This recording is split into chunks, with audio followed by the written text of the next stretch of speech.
안녕하세요. 보건의료행정과 용학식 교수입니다. 오늘은 제2장 조직의 일반 이론을 공부해 보도록 하겠습니다. 먼저 이제 학습 목표입니다.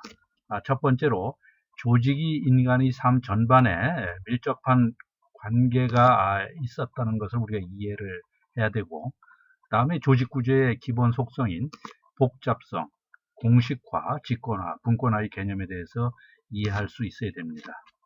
세 번째로 조직 구조에 영향을 미치는 요인에 대하여 이해할 수 있어야 되고, 조직의 변화와 개발에 대해 이해하고 수행할 수 있어야 됩니다. 다음으로는 조직의 형태에 대해서 이해할 수 있어야 되고, 병원 조직의 문제를 분석하고 진단하여 대처할 수 있어야 합니다. 또한 조직 문화의 개념을 이해하고 대응할 수 있어야 합니다. 먼저 우리 조직의 개념을 보게 된다면은, 우리가 조직의 일반적 특성으로 조직은 사회적 존재입니다. 어느 조직이든지 목적을 가지고 있고, 조직이 가지고 있는 특수한 의도에 따라 조직을 구성하고 있는 사람들의 행동이 조정됩니다. 외부 환경과 긴밀한 관계를 맺고 있습니다. 다음에는 조직의 중요성입니다. 그 목적을 달성하기 위해 자원을 결합하고 큰 결과를 산출합니다. 또한 인간의 삶에 필요한 제품과 서비스를 생산합니다. 제품과 서비스의 질을 높이기 위해 더욱 혁신적인 방법을 추구하기도 합니다. 조직은 환경의 영향을 받고 적응하지만 환경에 영향을 미치기도 합니다. 목적을 달성하기 위한 활동을 통해 주주나 고객, 종업원의 가치를 창출합니다. 사회적 자원 동원에 대한 반대급부로 윤리성을 확보하는 것을 비롯하여 각종 사회적 책임을 완수해 나갑니다. 이러한 부분들이 조직의 중요성이라고 볼 수 있습니다. 다음은 이제 조직에 대한 정의를 알아보도록 하겠습니다. 여러 학자가 조직에 대한 정의를 했었지만은, 우리 맥스 웨버라고 하는 학자는 특정한 목적을 달성하기 위하여 구성원 간에 상호작용하는 인간들이 협동 집단이다, 이렇게 정의를 했고, 필립 실즈니크는 계속적으로 환경에 적응하면서 공동의 목표를 달성하기 위해 공식적으로 또한 비공식적인 관계를 유지하는 사회적 구조다, 그렇게 정의를 했습니다. 또한 버나드 쇼는 공동의 목표를 달성하기 위해 공헌할 의욕을 지닌 2인 이상의 상호간의 의사를 전달하는 집합체다, 그렇게 정의를 한 바가 있습니다. 또 파슨스라고 하는 사람은 좀 더 큰 사회의 기능에 공헌하는 특정한 목적을 달성하기 위한 하나의 사회적 단위다. 또 에치오니라고 하는 학자는 특정한 목적을 달성하기 위하여 의도적으로 만들어진 사회적 단위 또한 인간들의 집합이다. 또 마치와 사이몬이라고 하는 학자는 인간들이 상호작용의 집합체로 하나의 사회제도다. 또한 카치와 칸이라고 하는 분은 공동의 목표를 가지고 내부 관리를 위한 규제장치와 외부 환경 관리를 위한 적응 구조를 발달시키는 인간의 집단이다, 이렇게 조직을 정의하고 있습니다. 다음은 이제 우리 조직의 성과 지표 중에서 일반적인 성과 지표입니다. 조직 운영을 잘하고 못하는지는 각종 성과를 통해서 나타납니다. 조직의 성과를 나타내는 기본적인 개념은 효율성과 효과성입니다.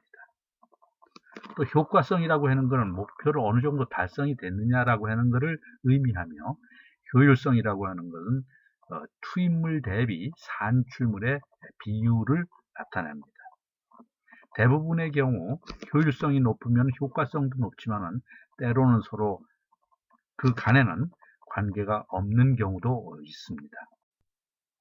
다음은 조직 성과의 각종 지표를 보게 되면은 전반적인 효과성, 생산성, 효율성, 이윤, 품질 등 이 다양한 지표를 우리가 볼 수가 있습니다. 그 다음에 이제 우리 조직 구조에 대한 이제 이해와 관계되는 측면에서 조직의 변수 관계도를 살펴볼 수가 있습니다. 조직이라고 하는 것은 그 환경적 부분 또는 사이즈가 얼마나 크냐, 규모적 부분들, 그 조직이 어떤 전략을 가지고 있느냐, 전략적 부분. 그 다음에 이제 조직 구성원 간의 권력 관계가 어떻게 구성이 되느냐, 권력 관계. 그 다음에 그 조직을 운영하고 있는 테크닉, 기술 부분들이 어떻게 기본 변수와 복잡성과 공식화와 또는 직권화 또는 분권화가 유기적으로 이렇게 연계가 되어 있느냐, 이런 부분에 대한 여러 가지 이 변수 관계를 보게 되면서 우리가 이해를 할 수가 있습니다. 먼저 이제 복잡성에 우리가 보게 되면은 조직은 굉장히 복잡합니다. 먼저 수평적 분화를 볼 수가 있습니다. 그 조직을 우리가 이제 스텝 조직과 라인 조직 여러 가지 구분을 하게 됩니다만, 수평적인 측면에서 우리가 이게 스텝 조직이라고 통상 얘기를 하게 되는데, 조직 내 부서 단위의 행적인 분리 또는 직무의 전문화라든가 부문화, 부서화 또는 기능별 부문화 또는 제품 및 서비스별 부문화, 또 고객이나 지역이나 과정을 나타나는 부분들을 우리가 수평적 분화다 이렇게 얘기를 합니다. 그 다음으로 수직적 분화는 최상층으로부터 최하층에 이르는 하나의 선을 긋고 있습니다. 그래서 이거를 라인 조직이라고 합니다만은 권한의 그 계층에 따라서 숫자가 많이 있습니다. 직무의 형태와 개인적 특성이 감독의 범위와 조직성과 관계 사이에서 조절 변수의 역할을 합니다. 다음은 지리적 분산입니다. 분산된 조직. 우리가 이제 그 중앙 본점이 있다고 하면 지점이 있고 또 분사무소가 있고, 그런데 그에 대한 수가 얼마나 되는지, 본사와의 평균 거리가 얼마나 되는지, 전체 직원 수에 대비 분산된 조직에 배치된 인력의 비율이 어떻게 되는지, 이런 부분들을 우리 지리적으로 놓고 봤을 때 지리적 분산 정도로 우리가 볼 수가 있습니다. 다음에는 이제 공식화라고 하는 얘기를 여러분들 많이 들었을 겁니다. 공식적이다, 비공식적이다, 그런 말들이죠. 그러면 이제 공식화의 의의나 중요성을 봤을 때 조직 내의 직무가 표준화되어 있는 정도, 또 조직 내에서 행동을 표준화해서 구성원 각자의 변이성을 감소시키는 효과를 가져올 수 있습니다. 그럼 조직에서 왜 공식화가 중요한 이유를 살펴보게 되면, 첫째, 조직 구성원의 행동의 통제가 용이합니다. 또 두 번째로 구성원들이 행동 예측이 가능합니다. 또 세 번째로 집단 간에 발생하는 갈등을 줄여줍니다. 그 다음에 공식화에 따른 경제성이 증가가 되고 고객들에게 공평성을 유지하게 되고 또 질서 유지에도 많은 도움이 됩니다. 그래서 공식화된 조직의 대표적인 예를 이제 군대, 이런 부분들을 우리가 많이 얘기할 수가 있고, 특히 이제 공무원 조직, 공식화된 조직으로 그렇게 얘기를 할 수가 있습니다. 그 다음에 이제 공식화 우리 기법을 보게 되면은 이제 선발 같은 부분에 대해서는 이제 공식적으로 이제 우리가 선발을 하기 위해서 인재상에 부합하는 인력을 뽑기 위한 채용 절차를 통상 구비하고 있고, 또 역할 요구에서도 개인이 담당하는 직무에 대한 기술서를 작성을 한다든가 또는 규칙과 절차를 마련을 해서 해야 할 일과 해서는 안 될 일을 정하기도 하죠. 과정의 표준화를 통해 종업원의 예적 행동을 방지하는 그런 기법도 있습니다. 또한 훈련을 할 때는 신입사원의 오리엔테이션 교육이라든가 그 변이성을 방지하는 그런 부분을 공식적으로 그렇게 하고 있고, 또 어떤 의식적인 차원에서도 인정의 과정이라든가 또 관리자는 조직 이념의 수호자라고 하는 그런 어떤 등가 방정식 부분들을 우리가 의식을 하게 되면서 이런 거를 공식화 기법으로 사용하기도 합니다. 다음에는 여러분들 직권화와 분권화는 이제 상대적 개념이죠. 그러면 직권화라고 하는 것은 조직 내에서 의사결정이 어느 위치에서 일어나는지에 관한 것입니다. 그러면 의사결정이 상층부에 집중이 된다라고 했을 때는 우리 집권화의 정도가 높다 그렇게 얘기를 하고, 의사결정권이 하부에 집중이 된다라고 했을 때는 분권화의 수준이 높다 이렇게 우리가 표현을 하고 있습니다. 그러면 조직이 집권화되는 환경이나 조건을 우리가 살펴봤을 때 이제 소규모 조직이라든가 역사가 짧은 신설 조직이라든가 위기 및 불안 요소가 존재하는 이제 이런 부분들을 우리가 이런 거에 따라서 그 집권화되는 환경을 갖추어 줄 수도 있고, 또한 특정인의 강력한 리더십을 갖고 있다든지 획일적이고 일상적인 업무 조직이라든지 또는 방침의 통일성을 유지한다든가 또는 하위자의 능력 부족 부분들이 있다든지 또는 직접 감독의 필요성이 증가한다든지 정보가 집중이 된다든지 외부 기관의 강력한 영향이 있다든지 이런 부분들이 조직이 집권화되는 여러 가지 환경적 요소다 이렇게 우리가 볼 수가 있습니다. 다음에는 집권화와 분권화의 장단점을 살펴봤을 때, 집권화가 된다라고 했을 때의 장점은 행동 통일성이 이제 촉진이 되는 부분들입니다. 또 높은 통합적인 조정을 할 수가 있고, 업무에 대한 신속한 대처와 개인적인 리더십을 발휘하는데 굉장히 용이한 측면이 있습니다. 그 다음에 이제 집권화의 이제 단점 부분들은 조직 내의 권위주의가 만연될 수가 있고, 또 형식주의가 만연될 수가 있고, 또는 획일주의라든가 의사소통 문제를 유발을 한다든가 자발적 혁신에 어려움을 가져올 수 있는 이러한 단점이 있습니다. 그러면 이제 우리가 분권화를 측면에서 봤을 때 분권화가 그러면 나쁜 점만 있느냐? 여기에 장점이 굉장히 또 많이 있습니다. 고객 접종 근무자의 신속한 의사결정을 할 수가 있고, 또 많은 정보의 투입으로 정확한 선택이라든가 또 전문가들에 의한 정보 해석의 정확성 또는 관리자의 종업원에 대한 Y 이론관으로 신뢰를 형성을 한다든가 하위 계층을 강하게 훈련시키는 효과를 초래할 수 있습니다. 또한 반면에 분권화의 단점으로는 전체를 종합적으로 보지 못하고 조직 전체의 이익을 도모하는 데 좀 어려움들이 있고, 비용의 낭비를 초래한다든가 하위 계층의 권력과 조례의 가능성이 있는 부분들이 분권화의 단점입니다. 그러면 우리 조직 구조에 대해서 여러 가지 영향 요인들이 있는데, 먼저 우리 전략적인 측면에서 살펴보겠습니다. 과연 전략이라고 하는 건 무엇인가?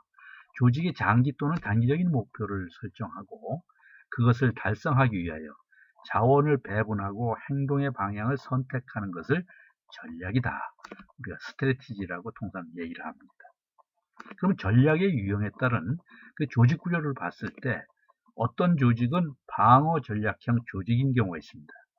이런 경우에는 고도의 수평적 분화라든가 또 집권화된 통제를 가지고 있는 이런 조직들이 이제 어떻게 전향적인 것보다도 방어 중심의 그런 전략형을 가지고 있는 조직이다 이렇게 말할 수 있습니다.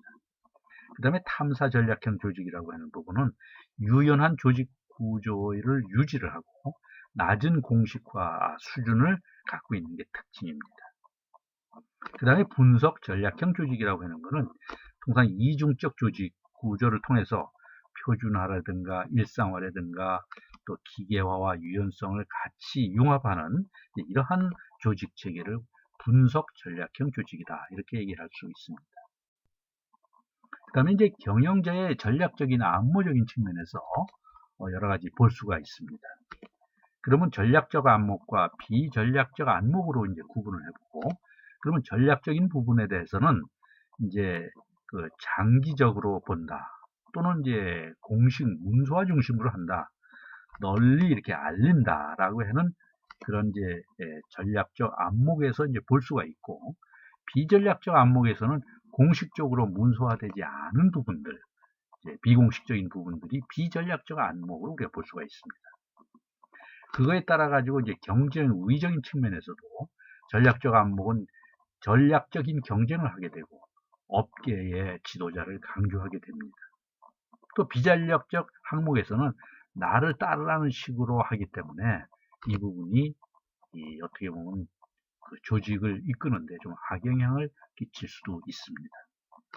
구조적인 측면으로 봤을 때 전략적 안목은 유연을 하고 또는 적응 구조와 열린 수평적 소통 구조를 가지고 있고, 비전략적인 안목인 측면에 있을 때는 너무 이제 경직된 또는 현상 유지를 하고 또는 하향식 의사소통 중심으로 또는 이제 예측을 강조하고 이러한 측면들이 있습니다. 그 다음에 이제 개발이나 이윤이나 인사관리나 문제 해결이나 관리 유형에 따라 가지고 이렇게 구분할 수가 있습니다. 그 다음에 이제 우리가 조직에서 선호하는 신입사원의 이제 유형을 여기서 봤습니다만은, 이제 필요한 자질이 뭔가 또는 부족한 자질이 뭔가, 직원의 가장 큰 경쟁력이 뭔가, 이런 측면에서 여러 가지 이제 신입사원의 유형을 분류를 해 봤을 때, 여기에 이제 아이디어 뱅크형 부분들이 37.10%로 가장 선호하는 그런 유형 부분들입니다. 그 다음에 이제 머슴형, 아이디어는 안 내놓고 이제 시키면 시키는 대로 일 잘하는 사람들을 선호하는 것이 한 24%. 그 다음에 이제 그 조직 내에서 소통도 잘하면서 이제 분위기 메이커형으로 하는 부분들을 한 21%. 그 다음에 이제 전략가형 부분들이 한 17%. 이 정도 된다라고 하는 부분들을 이제 조직에서 이제 선호를 하게 되는데, 사실 전략가형을 제일 선호해야 된다라고 보겠지만서도 현실적으로 현장에서는 아이디어 뱅크형을 가장 선호하는 신입사원의 유형으로 뽑고 있습니다. 그래서 이제 필요한 자질을 보게 됐을 때는, 여기 봤을 때는 일을 열정적으로 일하는 사람을 가장 선호하고 있고, 그 다음에 이제 그 부족한 자질적인 측면에서 봤을 때도 우리가 열정을 가장 많이 꼽고 있습니다. 또한 이제 직원의 가장 큰 경쟁력으로 봤을 때는 어떠한 그 계속적으로 우리가 변화하는 사회에 그 속도감을 잘 느끼면서 어떤 혁신에 앞장서고 하는 그러한 부분들을 직원의 가장 큰 경쟁력으로 뽑고 있다라고 하는 부분들을 우리가 알 수 있습니다. 그 다음에 조직의 규모로 봤을 때 조직의 규모가 큰 조직도 있고 작은 조직도 있죠. 그래서 기업은 종업원의 수로 소, 중, 대기업으로 구분을 합니다. 또 우리가 여러분들이 앞으로 근무할 병원에서도 의료법에 기초를 해가지고 병상 수의 기준을 가지고 소병원, 중병원, 대병원 그렇게 이제 구분하기도 합니다. 조직의 규모와 복잡성의 관계는 규모가 커질수록 수평적 분화와 수직적 분화 또한 복잡성이 계속적으로 증가하고 있는 그런 실상을 볼 수가 있습니다. 조직의 규모와 공식화의 관계를 봤을 때도 규모가 커질수록 공식화의 적응도가 더 증가된다. 그래서 이제 그 작은 조직 같은 경우는 주로 이제 말로 이렇게 지시를 합니다만은 그 조직이 클수록 문서 행위가 많아지고 공식화된 그런 측면들을 우리가 볼 수가 있습니다. 그 다음에 이제 기술적인 측면에서 여러 가지 보면은 일반 이제 기술 이론을 볼 수가 있는데, 조직에서 기술이란 투입을 산출로 변화시키는 방법이나 과정을 얘기를 합니다. 또 이 기술은 조직 운영에 대한 통제력을 높여주기도 합니다. 조직은 불확실성을 극복하는 방향으로 기술을 선택했기 때문입니다. 높은 기술력을 갖고 있거나 그것을 선택할 수 있는 사람은 더 많은 권력을 갖기도 하죠. 또 병원에서 가장 고도의 기술을 갖고 있는 의사 집단이 가장 큰 권력을 갖고 있다라고 하는 것도 여러분들 알고 있을 겁니다. 이때 조직은 보유한 기술에 대응하는 적합한 조직을 갖고 있어야 효과성이 물론 높습니다. 그래서 이제 이러한 관계 부분들을 존 우드워드라든가 칼 스펠로우라든가 톰슨이라든가 이런 부분 학자들이 이런 거를 연구를 하게 되면서 일반 기술 이론이 발달되어 왔습니다. 다음에는 이제 우리가 서비스의 기술을 얘기를 할 수가 있는데, 이건 이제 제조 기술과의 비교 관점에서 우리가 살펴볼 필요가 있습니다. 서비스의 기술이라고 하는 것은 무형의 산출물로 만들어냅니다. 우리가 병원에서 여러 가지 의료의 행위를 하는 서비스를 하는 부분도 사실상은 무형의 서비스입니다. 서비스는 지식과 아이디어로 구성이 됩니다. 따라서 서비스는 생산과 동시에 소비가 됩니다. 그래서 서비스업에서는 고객과 종업원이 매우 높은 직접적인 상호작용을 가지고 있고, 소비자가 없으면 서비스의 생산도 있을 필요가 없습니다. 서비스는 소비자가 원할 때 즉시 제공되어야 한다는 특징을 가지고 있습니다. 그 다음에 서비스는 우리가 어떤 점포를 낼 때 지리적 위치가 중요하듯이 지리적 위치가 매우 중요합니다. 소비자와 가장 가까이 있는 것이 매출도 많이 올릴 수가 있고 또 접근성도 강화할 수가 있어서 가장 효과적입니다. 그 다음에 이제 환경적 부분들이죠. 조직 구조에 대한 이제 영향 요인 중에서 환경적 부분들도 상당한 영향 요인으로 이제 작동이 됩니다만은, 환경의 관점에서 볼 때 조직 구조는 조직의 관리자가 환경의 불확실성을 통제하기 위한 방향으로 설계한 수단이라고 볼 수 있습니다. 조직에 영향을 미치는 환경에는 특수 환경과 일반 환경이 있습니다. 특수 환경은 고객이나 소비자나 공급업체나 경쟁자, 정부 규제기구, 노동조합, 관련 민간단체 등을 들 수가 있습니다. 반면에 일반 환경으로는 우리 정치적, 사회적, 문화적, 기술적, 법률적, 역사적 환경을 우리가 일반적 환경이다, 그렇게 이제 구분을 합니다. 특수 환경도 경영자의 지각에 따라 환경에 대한 대응이 달라지게 됩니다. 즉 조직 구조의 설계나 운영 방식이 달라진다는 뜻입니다. 그래서 이러한 부분들을 본 스토커라든가 라우런스 로치라든가 로버트 디켄이라든가 이런 이제 연구자들이 이러한 환경적 영향 요인을 연구를 한 대표적인 학자들입니다. 그 다음에 이제 권력 관계입니다. 정치적 측면에서 조직 구조는 어떤 특정한 시점에서 자신들의 이익을 추구하기 위해 경쟁자나 집단과 투쟁하는 권력 투쟁의 결과다, 이렇게 얘기할 수 있습니다. 즉 권력 투쟁의 관점에서 본다고 하면은 조직 구조가 투입과 산출의 연결이 가장 효과적으로 보장될 수 있도록 설계되는 건 아닙니다. 오히려 의사결정자들이 욕구를 충족시키기 위한 방향에서 설계되는 경우가 많죠. 그 이유는 의사결정의 과정이 명확하지 않기 때문이고 조직은 다수의 목표를 갖고 있기 때문입니다. 결국 조직 구조는 정치 권력의 측면에서 볼 때 권력을 가진 사람들의 그들의 통제력이 가능하도록 설계되었습니다. 권력 관계라고 하는 것은 조직 구조 설계 시 정치 권력에 영향을 미치는 이유 부분들을 우리가 살펴봤을 때, 첫 번째로 의사결정 과정이 불명확하고 결과적으로 실패하는 경우가 많습니다. 인간은 전지전능하지 못하다는 인식은 권력 투쟁을 불러오기 때문이죠. 그 다음에 조직은 단일의 목표가 아니라 여러 개의 목표를 갖고 있습니다. 이는 권력을 가진 관리자나 집단이 다수 존재하다는 것을 의미합니다. 그 다음에 이제 조직 개발이란 우리가 조직의 효율성을 높이기 위해서 변화 담당자의 개입하고 지도하에 개인이나 집단 및 조직 수준에서 수행되는 포괄적이고 장기적인 변화에 대한 계획적인 접근법이다. 그러기 위해서 우리가 조직 개발을 한다, 이렇게 볼 수가 있죠. 그 과정을 살펴봤을 때 이제 K. 리윈이라고 하는 학자가 주장한 조직 변화의 4단계 과정을 봤을 때는 이제 제일 먼저 진단을 하게 돼요. 이 조직이 어떤 건가? 과연 이 부분들이 지금 해빙이 돼 있는 건가?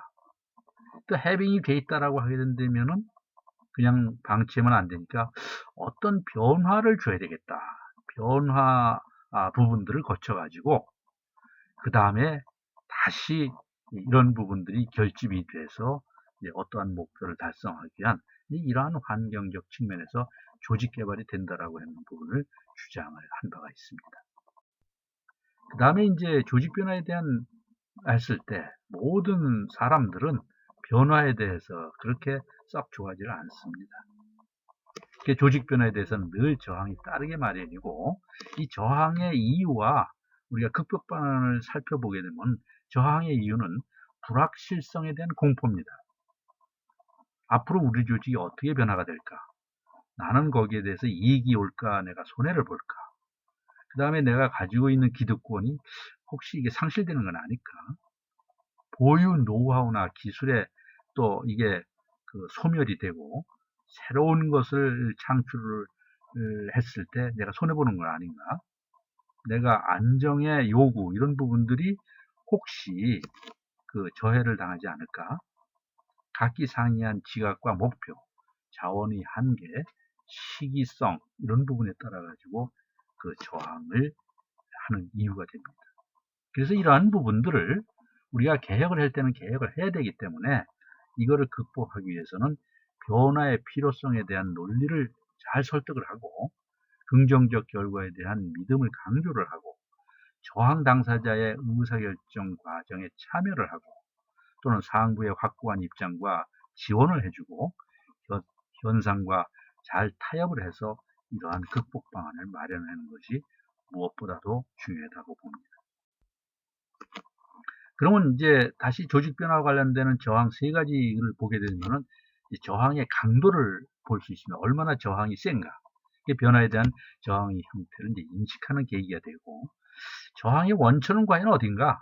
알 수 없는 미래에 대한 두려움이라든가 또 경험에 의한 또 부정적인 생각이나 느낌 또 가치관에 의해서 거부되는 것 이런 부분들이 이 저항심을 불러오는 원천이다 이렇게 보고 그 다음에 세 번째로 변화에 의해 누가 영향을 받는가? 자신인가? 동료인가? 작업 환경인가? 이러한 부분들을 종합적으로 생각해서 나한테 이익이 되는 건가? 불이익이 되는 건가? 이런 측면에서 우리가 저항을 하게 됩니다. 조직 개발 기법을 알아보겠습니다. 이제 조직 개발을 하게 되고 카운슬링 여러 가지 고민이 있을 때 우리가 상담을 해주는 거. 그 다음에 어떤 어떤 프로세싱을 우리가 과정을 밟는데 그 부분들이 잘 안 될 때 자문을 해주는 거. 또 당사자가 어떤 또 타입이나 그게 안 됐을 때 제3자가 중재하는 거. 또 이제 조사 연구를 한 부분들을 피드백을 통해서 여러 가지 보완시켜 주는 거. 또 역할 분석법, 팀 구축법, 집단 간의 투영. 그 다음에 이제 조직적으로 이제 대면을 통해 가지고 해결하는 거, 감수성 훈련, 팀 개발법, 집단 간 팀 구축법, 개방 시스템 관련되는 계획을 만들어서 조직 개발을 하는 여러 가지 기법들이 있습니다. 반면에 이제 조직이 이제 쇠퇴가 되는 경우가 있는데, 이제 오랜 기간에 걸쳐 조직의 자원의 기반이 조직의 운영을 지탱하기 어려울 정도로 감소하는 거로 그 이유는 소비자의 수요가 줄어든다든지 또 수요가 줄어든다든지 또 시장이 많은 변화가 있다든지 또 경영상의 여러 가지 실수가 있다든지 했을 때 그 조직이 점점 내리막길을 걸을 수밖에 없는 부분들이죠. 근데 조직의 몰락 이유를 보게 되면은 위축이 된다거나 또는 굉장한 취약점이 많다거나 또는 환경 부분들을 잘 극복을 하지 못해서 쇠퇴한 거나 또는 급격한 성장이나 또는 비효율적인 통제로 인해 가지고 조직 몰락이 되는 경우가 종종 있습니다. 그래서 위축이 됐을 때 우리 조직이 점점 위축이 됐을 때는 그 시그널, 그 신호가 있습니다. 간부 수가 많고 일할 수 있는 사람은 적다. 그런 조직은 또 올바로 될 수가 없죠.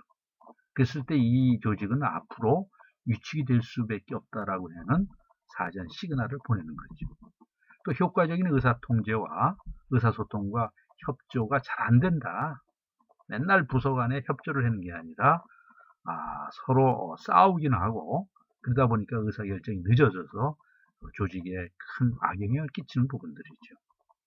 그 다음에 취약성의 이유를 보게 되면 이제 기술력이 미흡한다거나 우리가 기업이 어떠한 부분들을 생산을 해서 특허를 내 가지고 수출을 하게 되는데 그 새로운 기술이 나오는 부분들을 우리는 계속적으로 노력을 안 하고 기존의 기술력을 가지고 하다 보니까 이게 따라갈 수가 없는 부분들이죠.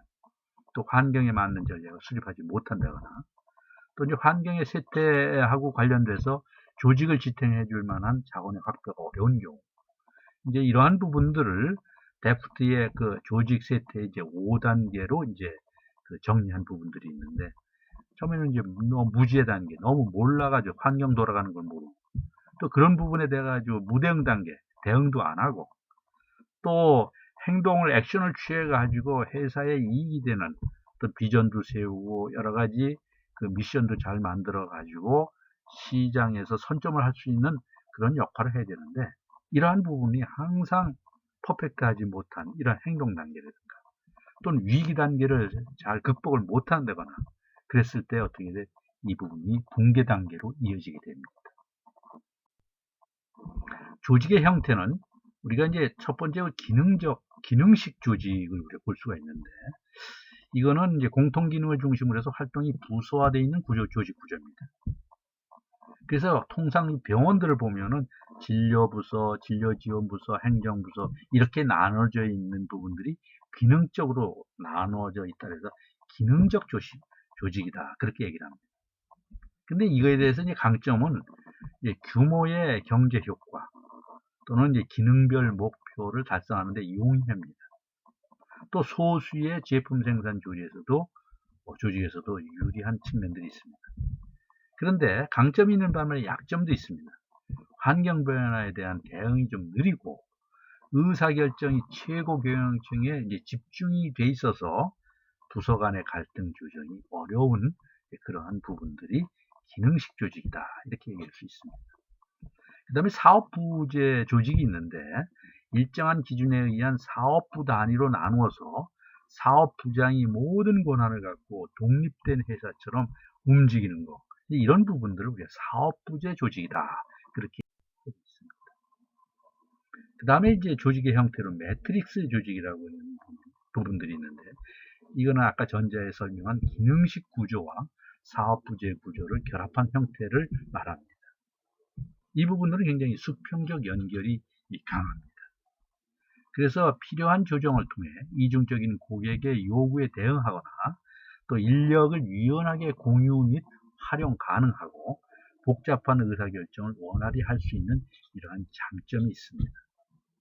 반면에 이중보고 체계로 인한 직원들의 혼란이라든가 또 다양한 인간관계로 인한 갈등과 스트레스가 존재하고 또 회의와 갈등 조정으로 시간 낭비가 크다라고 하는 그런 단점을 가지고 있습니다.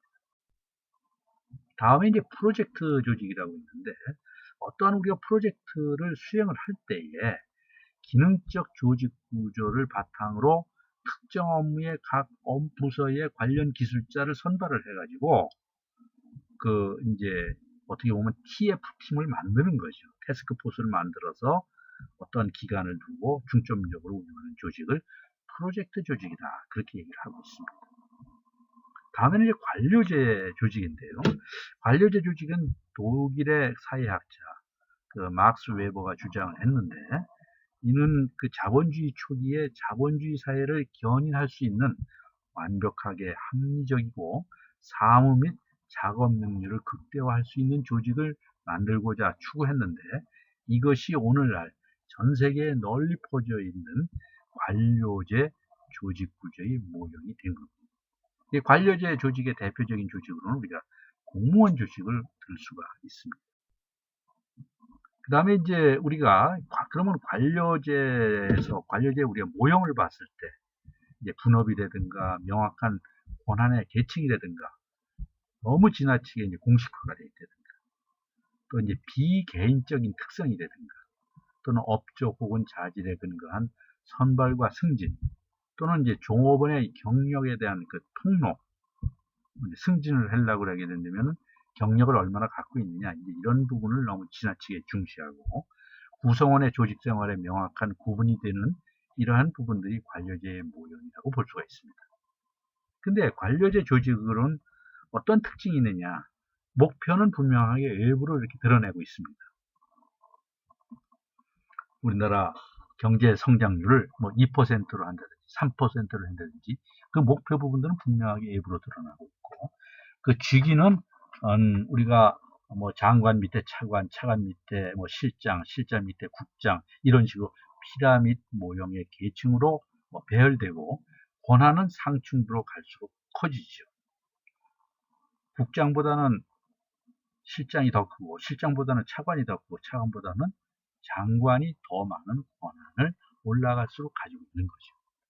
업적 혹은 자질에 근거한 선발과 또 승진을 시키게 되고, 또 공사의 명확한 구분으로 갈등을 사전 제거하는 이러한 부분들이 관료제 조직의 특징이다. 이 부분들이 이제 시험에 자주 나오기도 합니다.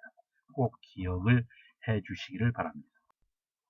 그 다음에 이제 조직의 문화입니다. 조직 문화는 의사부터 행정원에 이르기까지 나라고 하는 의식보다는 우리라고 하는 그런 의식을 정립시키는 게 무엇보다도 중요합니다.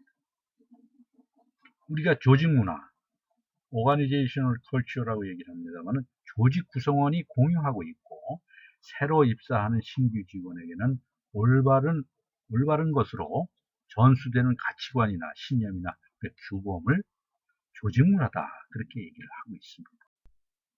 그래서 조직 문화의 그 내용과 표현의 수단을 보게 됐을 때는 우리가 이제 공유된 가치관이 어떤 것인가, 또 공유된 신념이 무언가, 또 공유된 행사, 병원의 발전에 공헌한 직원의 매년 뭐 포상을 한다든가 이런 부분들, 그 다음에 공유된 일화, 설립자는 병원의 경영에 어떤 어려움이 있어도 직원을 해고하지 않는다라고 하는 이제 그러한 그 어떤 의지적인 측면을 우리가 얘기하는 거.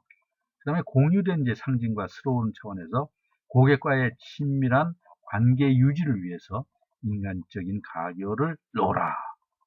그래서 그 부분들이 이제 하나의 심볼이 되고 슬로건이 되는 측면들이죠.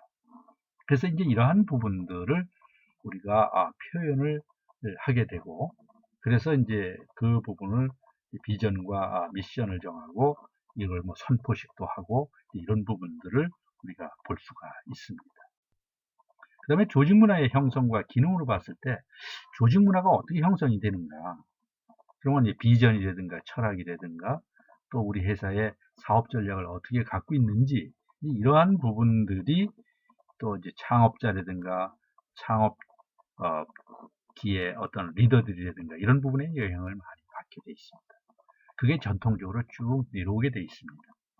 그래서 조직 문화의 기능을 봤을 때 첫 번째로 구성원들을 내부적으로 통합하여 서로 사이좋게 지내는 그런 방법이라든가, 또는 조직이 외부 환경에 잘 적응을 해서 내부적으로 잘 성장 발전할 수 있는 이러한 부분도 조직 문화의 기능으로 볼 수가 있습니다. 조직 문화라든가 조직의 사명이라든가 이제 조직의 설계라든가 또 뭐 조직의 유형이라든가 또 조직 전반에 대해서 우리가 살펴봤습니다. 여러분들 이 부분은, 이 과목은 아마 처음 접했기 때문에 좀 더 생소하고 합니다만은, 사실상 그 기본서 부분들을 한번 쭉 읽어보시고 요약된 부분들을 봤을 때 좀 더 이해가 잘 가실 겁니다. 네, 오늘 수업 마치겠습니다. 감사합니다.